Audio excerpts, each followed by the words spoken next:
Sarah Martinez had always been smaller than everyone else in her family.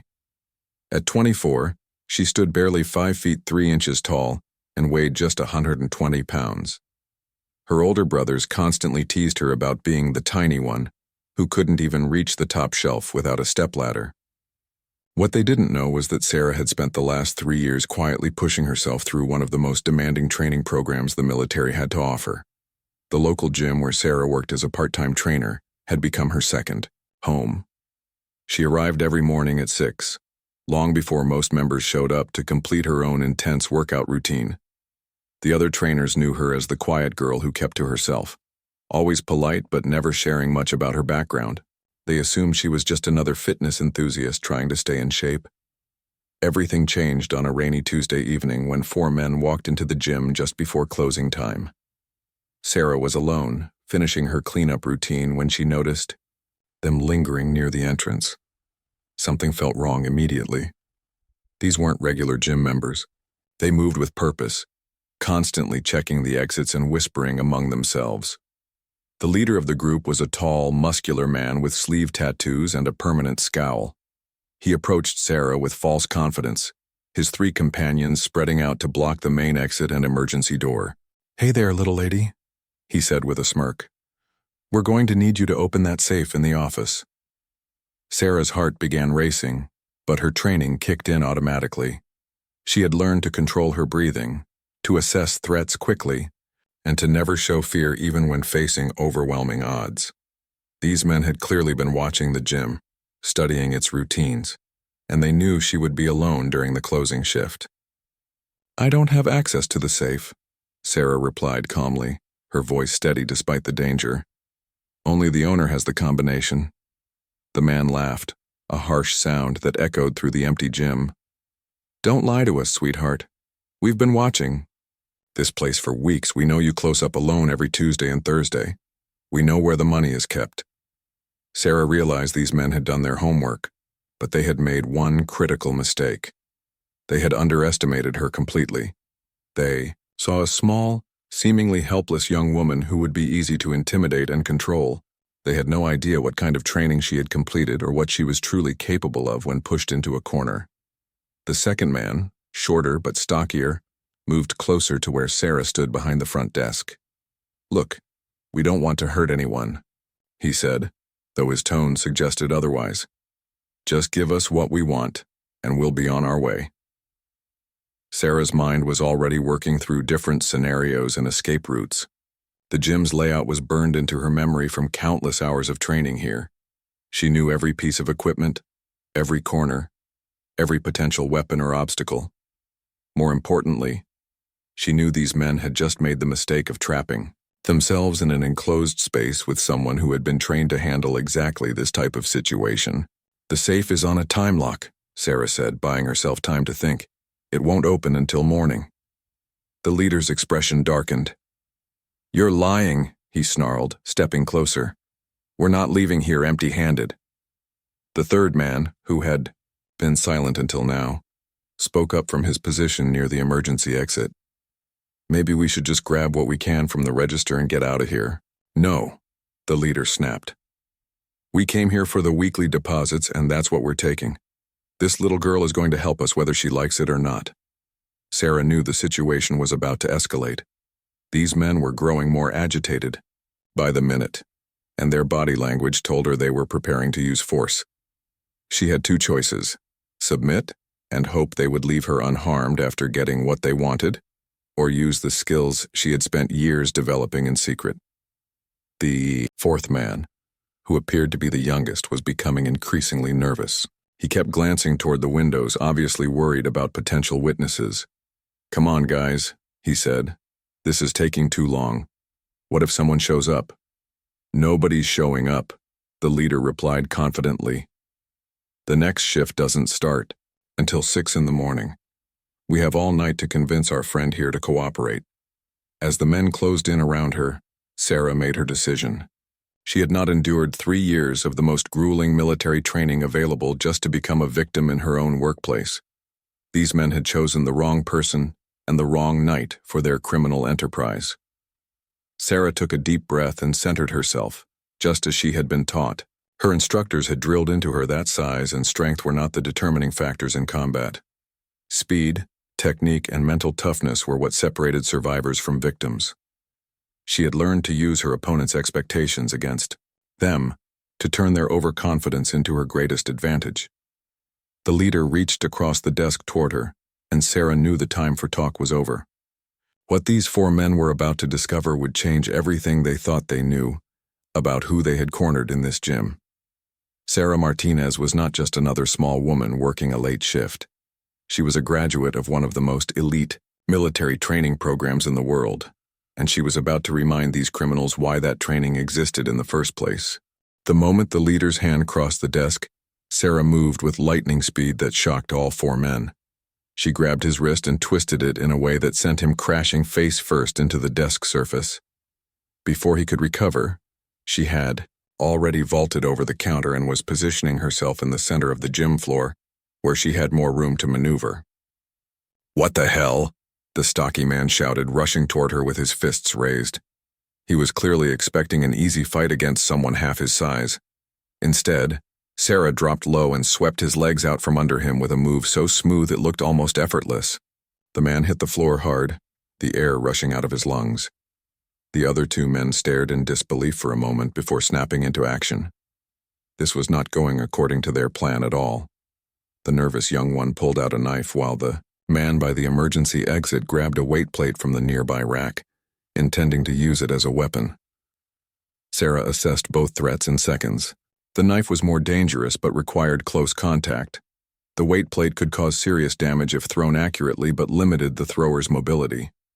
She had been trained to handle multiple armed opponents, though she had hoped never to need those skills outside of military exercises. "Stay back," the young man with the knife shouted, his voice cracking with fear. "I'll cut you." Sarah remained calm, her breathing controlled, and her stance balanced. "You don't want to do this," she said quietly.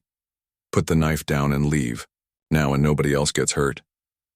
The leader was back on his feet, his nose bleeding from the impact with the desk. He was furious and embarrassed, which made him more dangerous. "You got lucky, little girl," he snarled. "But luck won't save you from all 4 of us."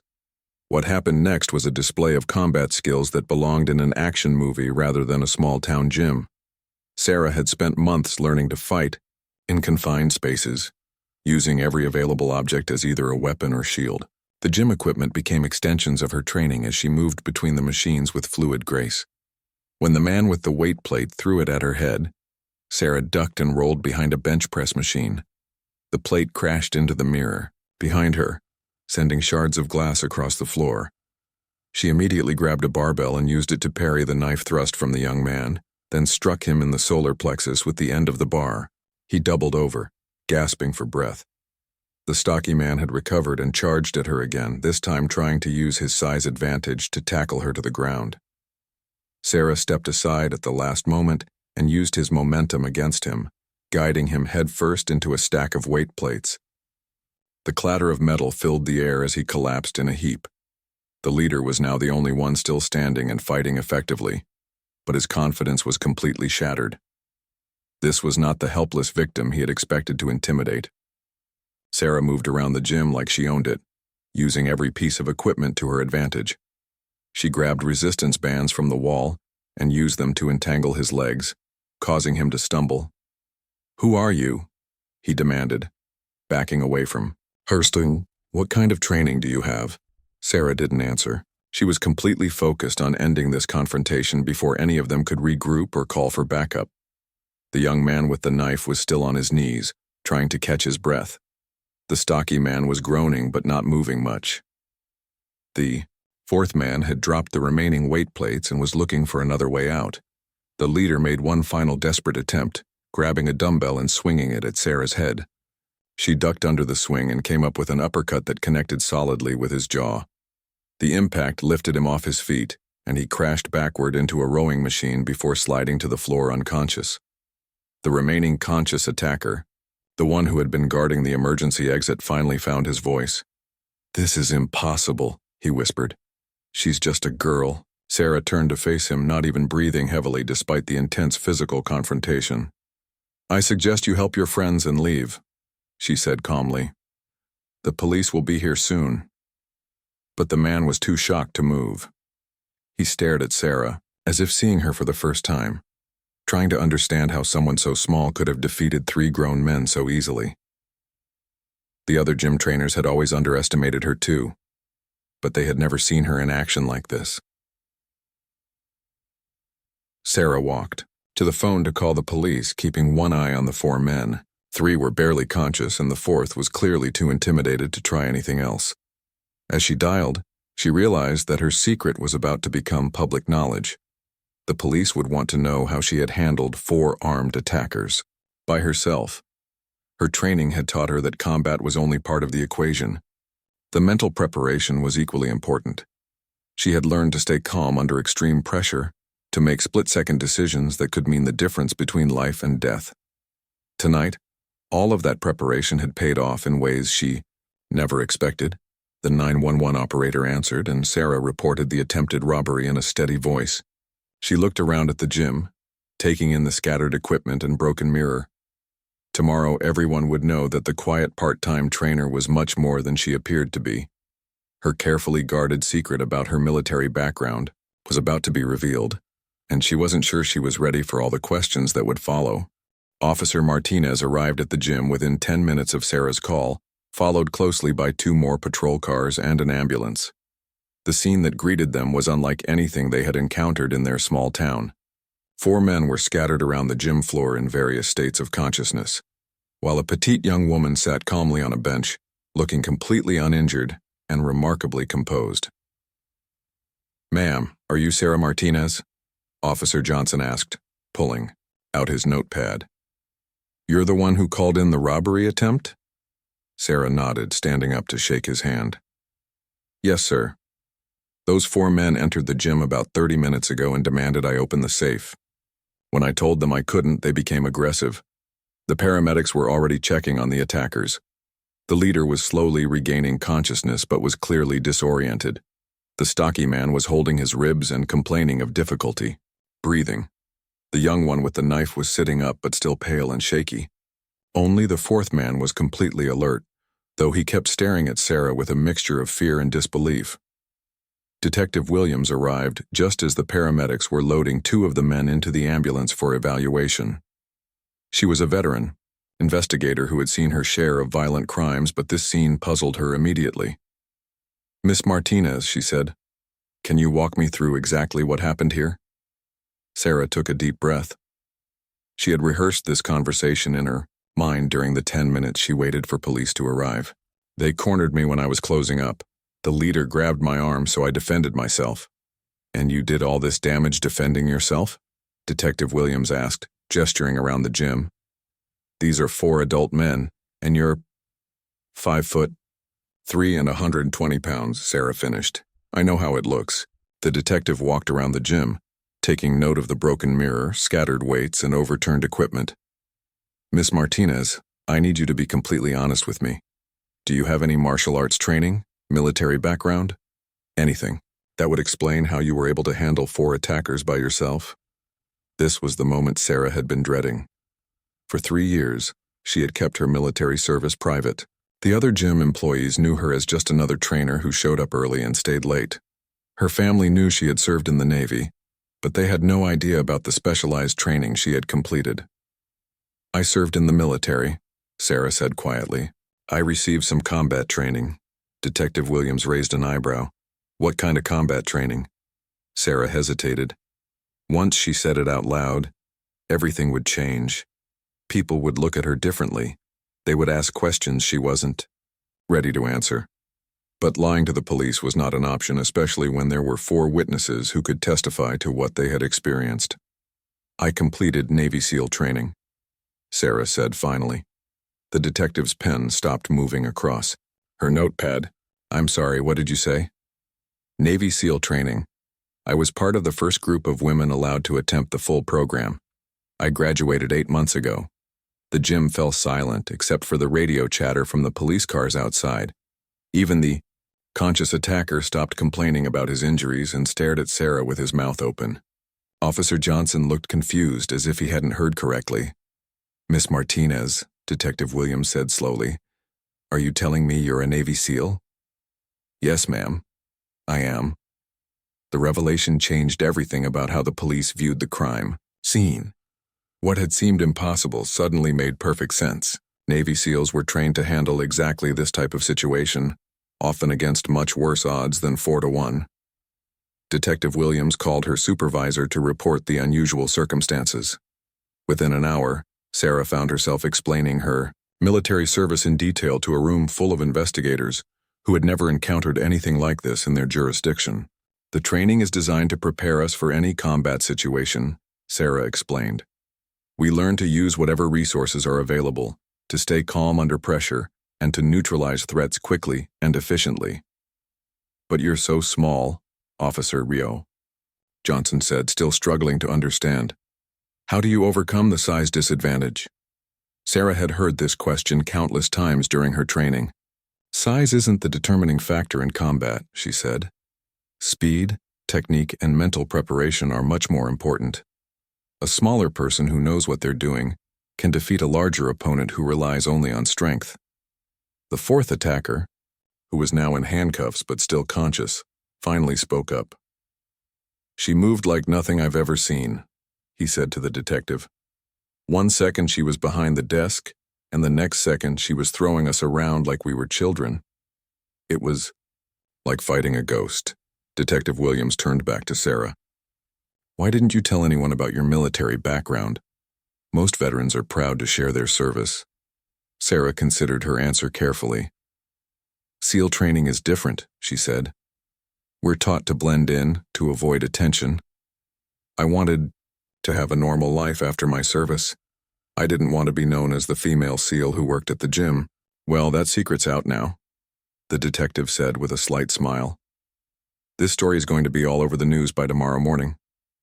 Sarah nodded, accepting the inevitable.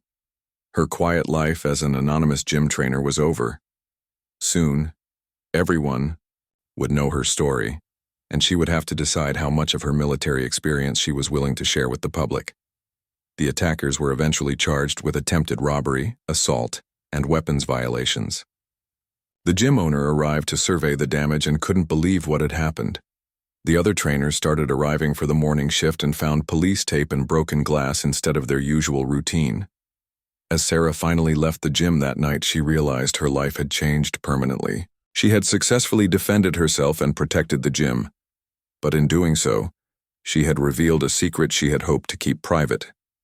Tomorrow would bring reporters, interviews, and attention she had never wanted.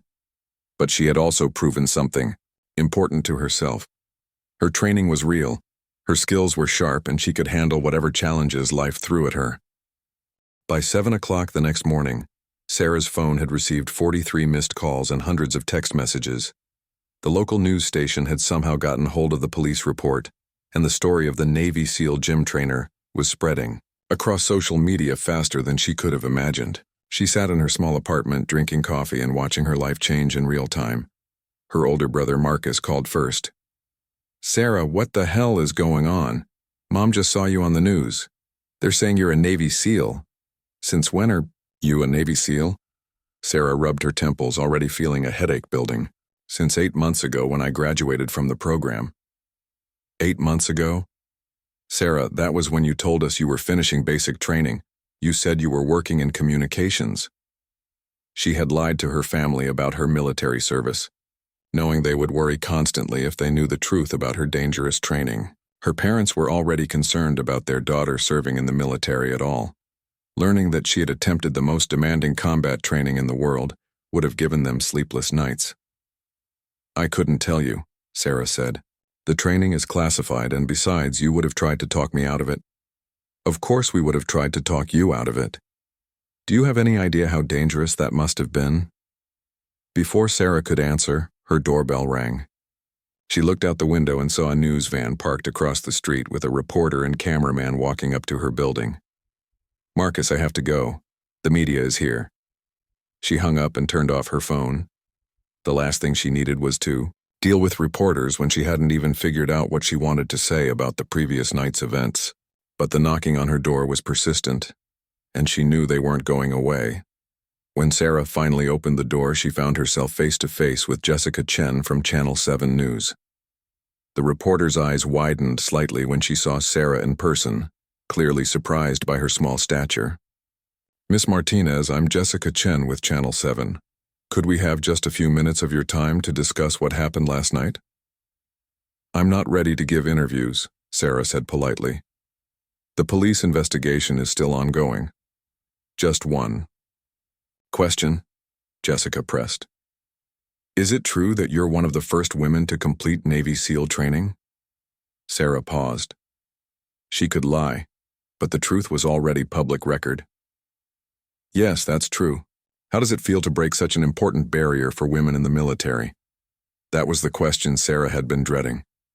During her training, she had been so focused on surviving each day, each exercise, each impossible challenge that she hadn't thought much about the bigger picture. She was just trying to prove to herself that she could do it. "I wasn't trying to break barriers," Sarah said honestly. "I was trying to serve my country and push myself to be the best I could be." The reporter pressed for more details, but Sarah politely declined and closed the door. She knew this was just the beginning. By afternoon, there would probably be reporters from national news outlets wanting to interview the woman who had become one of the first female Navy SEALs and then used her training to stop a robbery. Sarah's phone buzzed with a text message from her commanding officer, Lieutenant Commander Rodriguez. "Saw the news. Are you okay? Call me when you get a chance." She had served under Rodriguez during the final phase of her SEAL training. He had been one of the few instructors who had treated her exactly the same as the male candidates, never making allowances for her size or gender. His respect meant more to her than any media attention ever could. When Sarah called him back, Rodriguez got straight to the point. "You handled the situation exactly as you were trained," he said. "How are you dealing with all this attention?" "I'm not sure," Sarah admitted. "I never wanted to be famous. I just wanted to serve quietly and then transition to civilian life, without anyone knowing about my background." "That's not an option anymore," Rodriguez said. "You need to understand that your story is important. There are young women all over the country who are going to see what you accomplished and realize they can do things they never thought possible." Sarah hadn't considered that perspective. During her training, she had been so focused on her own goals that she hadn't thought about inspiring others. But Rodriguez was right. Whether she liked it or not, she had become a symbol of what women could achieve in combat roles. "What should I do?" she asked. "Be honest about your experience, but don't let anyone push you to share more than you're comfortable with. Some parts of SEAL training and operations need to remain classified, but the basic story of your journey, your training, and how you used those skills last night, that's a story worth telling." After hanging up with Rodriguez, Sarah spent the rest of the morning reading news articles about herself online.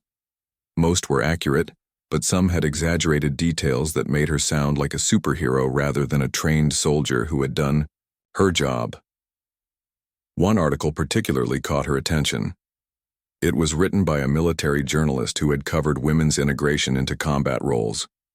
The writer pointed out that Sarah's successful defense of the gym was not just a feel-good story about self-defense.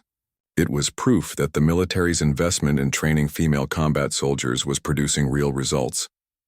Sarah Martinez didn't just stop a robbery, the article concluded. She demonstrated that the debate over women in combat roles is over. The question is no longer whether women can handle combat situations. The question is how quickly we can train more soldiers like her. Sarah closed her laptop and sat back in her chair. She was beginning to understand that her story was bigger than just one night in a gym. Whether she wanted it or not, she had become part of a larger conversation about women in the military, about the value of elite training programs, and about what people could accomplish when they refused to accept limitations. Her phone rang again. This time it was the gym owner, Mr. Peterson. "Sarah, I hope you're okay after everything that happened. Listen, I know you probably don't want to come in today with all the media attention, but I wanted you to know that your job is secure.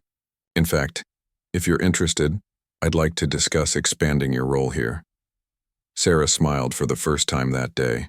At least some things in her life were going to work out positively. "Thank you, Mr. Peterson. I appreciate that." Those men could have seriously hurt you, or worse. The fact that you were able to protect yourself and our property, well, that's exactly the kind of person I want working here. As Sarah hung up the phone, she realized that hiding her military background might not be possible anymore. But maybe that wasn't entirely a bad thing. She had spent 3 years proving she could do one of the hardest jobs in the military. Now, she had a chance to show what that training could accomplish in civilian life. 3 days after the gym incident, Sarah found herself sitting in a television studio in Los Angeles, preparing for her first major interview. The story had gone national overnight, and producers from several major networks had contacted her agent, someone she had never expected to need. The Today Show had won the bidding war for her first exclusive interview. The makeup artist was putting finishing touches on Sarah's appearance when the show's host, Amanda Richardson, came over to introduce herself. "I have to admit," Amanda said, "when I first heard this story, I thought it might be exaggerated. But after reading your military records and talking to your commanding officers, I realize we're dealing with something unprecedented."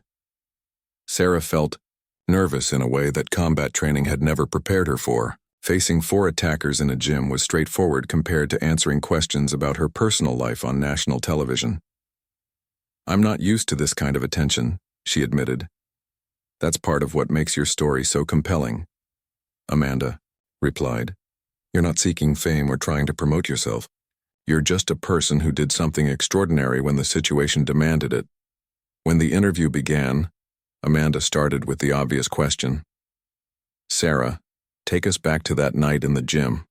What was going through your mind when you realized you were trapped with 4 men who intended to rob the place?" Sarah had practiced this answer, but speaking it out loud for millions of viewers felt different. "My first thought was to assess the threat and look for escape routes. That's what we're trained to do, but when it became clear that they weren't going to let me leave safely, I had to make a choice between being a victim or using my training." Tell us about that training. What does it take to become a Navy SEAL? This was the part of the story that Sarah found most difficult to explain to civilians. "The training is designed to push you beyond what you think is possible," she said. "It's not just physical conditioning, though that's certainly part of it. It's mental preparation for situations where failure is not an option." Amanda leaned forward. "You were one of the first women allowed to attempt the full SEAL training program. What was that experience like?" Sarah paused, thinking about how to answer honestly without revealing classified information. "It was the hardest thing I've ever done," she said finally. "There were moments when I wanted to quit every single day, but I had instructors who believed in me, and I had something to prove to myself." "What did you have to prove?" "That I belonged there. That I could do the job, regardless of my size or gender. That if the military was going to invest in training me, I could meet the same standards as everyone else." The interview continued for 20 minutes with Amanda asking about Sarah's family's reaction, her plans for the future, and her thoughts on women in combat roles. When it was over, Sarah felt drained but relieved. She had managed to tell her story without compromising any classified information or saying anything she would regret. But the real impact of the interview didn't become clear until later that day. Sarah's phone started ringing with calls from people she had never met. The first was from a high school girl in Texas who said she had been planning to join the Army, but had been discouraged by guidance counselors who said combat roles weren't suitable for women. "After seeing your interview," the girl said, "I realized those people were wrong. If you can become a Navy SEAL, I can definitely handle whatever the Army has to offer." The second call was from a mother in Michigan whose daughter was being bullied at school because she wanted to play football with the boys. "She watched your interview 3 times, the mother said. Now she's convinced she can do anything." By the end of the week, Sarah had received hundreds of similar messages. Young women who had been told they weren't strong enough, fast enough, or tough enough were using her story as motivation to pursue their own goals. Parents were sharing the interview with daughters who needed to see an example of what was possible, but not all the attention was positive. Some critics argued that Sarah's story was being used to promote an unrealistic view of women's capabilities in combat. Military blogs debated whether her success was representative or exceptional.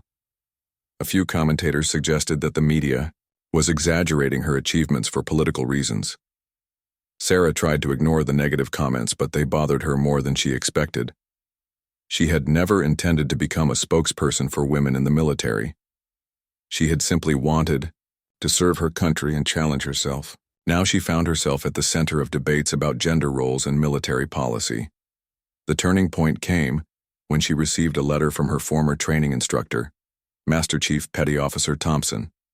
He had been the toughest critic during her SEAL training, never cutting her any slack and demanding that she meet exactly the same standards as male candidates. "Martinez," the letter began, "I saw your interview on TV. You handled yourself well, but I want you to understand something important. You didn't graduate from SEAL training because we lowered the standards for you. You graduated because you met every single requirement, passed every test, and proved you could do the job. Don't let anyone suggest otherwise." The letter continued, "There will always be people who question whether women belong in combat roles.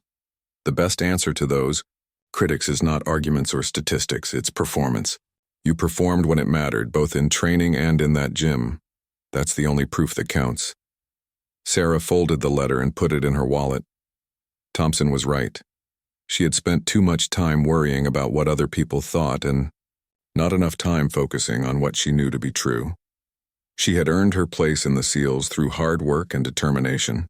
She had used that training to protect herself and others when it mattered. The media attention would eventually die down, but the impact of her story would continue. Young women across the country were already making different choices about their futures because they had seen what was possible. That was worth more than any criticism from people who had never attempted anything as challenging as SEAL training. Sarah decided to embrace her new role as an example of what women could accomplish in military service. She would continue to speak honestly about her experience while respecting the classified nature of her training. Most importantly, she would keep pushing herself to be the best soldier and person she could be, knowing that others were watching and drawing inspiration from her example. 6 months after the gym incident, Sarah stood in front of 300 recruits at the Navy's Special Warfare Training Center in San Diego. She had been asked to speak to the newest class of SEAL candidates about mental toughness and perseverance. Looking out at the audience, she saw exactly what she expected. Mostly young men in peak physical condition, a few women scattered throughout the group, and expressions ranging from confidence to barely concealed terror. 6 months ago, Sarah began, I was working as a part-time trainer at a small gym, trying to live a quiet civilian life. I thought my military service was behind me, just a chapter in my personal history that I could keep private. Then 4 men decided to rob that gym on a night when I was working alone. The recruits listened intently. Most of them had heard some version of her story, but they were curious to hear it directly from her. Those men made a critical error in judgment, Sarah continued. They looked at me and saw what they expected to see, a small woman who would be easy to intimidate. They never considered that I might have training that would make their size advantage irrelevant. She paused, making eye contact with several of the female recruits. The same thing happened to me during SEAL training. Instructors, fellow candidates, even some of my family members looked at me and saw limitations instead of possibilities.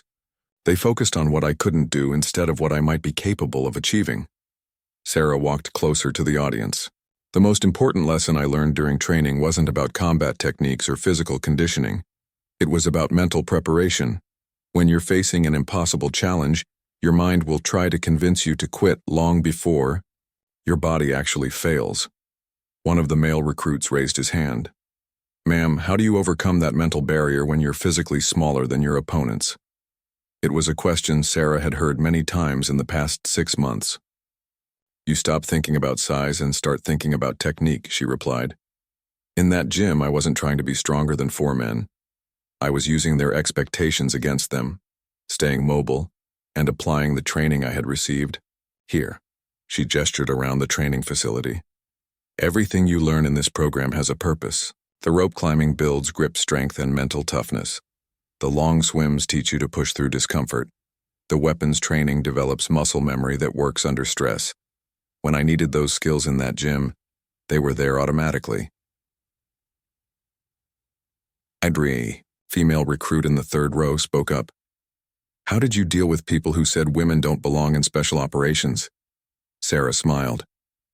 I stopped listening to what people said and started focusing on what I could do. During Hell Week, when instructors were screaming at me to quit, I didn't waste energy arguing with them. I just kept moving forward. The questions continued for another 30 minutes. Sarah found herself enjoying the opportunity to share what she had learned with the next generation of SEAL candidates. These recruits would face the same challenges she had overcome, and some of them would discover capabilities they never knew they possessed. After the formal presentation, several recruits approached Sarah individually. A young woman from Oklahoma told her that her family had tried to discourage her from attempting SEAL training, but Sarah's story had convinced her to pursue her goal anyway. My dad keeps saying I'm too small for this kind of work, the recruit said. But you're not much bigger than I am and you made it through. Sarah placed a hand on the young woman's shoulder. Your dad loves you and wants to protect you, she said. But don't let other people's fears become your limitations. The only way to know what you're capable of is to try. A male recruit from Texas approached next. Ma'am, I have to admit, when I first heard about women in SEAL training, I wasn't sure it was a good idea. But after hearing your story and seeing what you accomplished, I realized I was wrong. If you can meet the standards, then gender doesn't matter. These conversations reminded Sarah why her story had become important beyond her own personal experience. Each person who heard it and changed their thinking about what was possible was extending its impact far beyond that night in the gym. On her flight home, Sarah reflected on how much her life had changed. She was now working as a consultant for military training programs, helping to develop new methods for preparing soldiers for real-world combat situations. The gym had promoted her to head trainer and was using her story in their marketing materials. She had even started writing a book about her experiences, but the most significant change was in how she saw herself. For years, she had tried to hide her military background, to blend in and avoid attention. Now she understood that her experiences could help others push beyond their own perceived limitations. Sarah's phone buzzed with a text message from Detective Williams. Thought you'd want to know. All 4 suspects pled guilty today. They're looking at significant prison time. The prosecutor said your testimony was crucial in securing the convictions. Justice had been served, but Sarah knew the real victory wasn't in the courtroom. It was in every young woman who decided to pursue a military career because she had seen that it was possible. It was in every person who refused to accept other people's definitions of what they could or couldn't accomplish. When Sarah arrived home, she found a package waiting for her. Inside was a framed photo from her SEAL graduation ceremony, signed by all of her former instructors. Master Chief Thompson had included a note. Martinez, you've proven that the best warriors aren't always the biggest or the loudest. They're the ones who refuse to quit when things get difficult. Keep setting the example. Sarah hung the photo in her living room, next to a newspaper clipping from the day after the gym incident. The headline read, Local Woman Uses Navy SEAL. Training to Stop Robbery. At the time, she had been embarrassed by the attention. Now she understood that the headline told a much bigger story than just one night's events. That evening, Sarah received a call from her brother Marcus. I saw the video of your speech at the training center, he said. I'm proud of you, Sarah. Not just for what you did in that gym, but for how you've handled everything since then. Thanks, Marcus. That means a lot. I have to ask you something, though. Are you happy with how everything turned out? I know you never wanted this kind of attention. Sarah considered the question carefully. I wouldn't have chosen to become famous, she said. But I'm glad my story is helping other people. If one young woman joins the military because she saw what I accomplished, then all the attention was worth it. After hanging up, Sarah sat on her couch and looked at the framed photo of her graduation. She thought about the scared young woman who had started SEAL training 3 years earlier, convinced she would probably fail but determined to try anyway. That woman could never have imagined where the journey would lead. The 4 men who had trapped her in the gym that night had no idea they were attacking someone who had spent years preparing for exactly that kind of situation. They had seen only what they expected to see. A victim. Instead, they had encountered a warrior who refused to be intimidated by superior numbers or size. Sarah's story had become proof that the most dangerous assumptions are the ones we make about other people's capabilities. The quiet gym trainer was a Navy SEAL. The small woman was a formidable fighter. The person who looked like an easy target was actually someone who had trained for years to handle whatever challenges life might present. As Sarah prepared for bed, she felt grateful for the path that had brought her to this point. The gym incident had forced her to reveal her military background, but it had also shown her the value of sharing her experiences with others. She was no longer hiding who she was or what she had accomplished. Tomorrow would bring new opportunities to inspire others, to challenge assumptions about what women could achieve in military service, and to demonstrate that true strength came, not from size or aggression, but from preparation, determination, and the refusal to accept defeat. Sarah Martinez had learned these lessons in the most demanding military training program in the world, and she would spend the rest of her life sharing them with anyone willing to listen.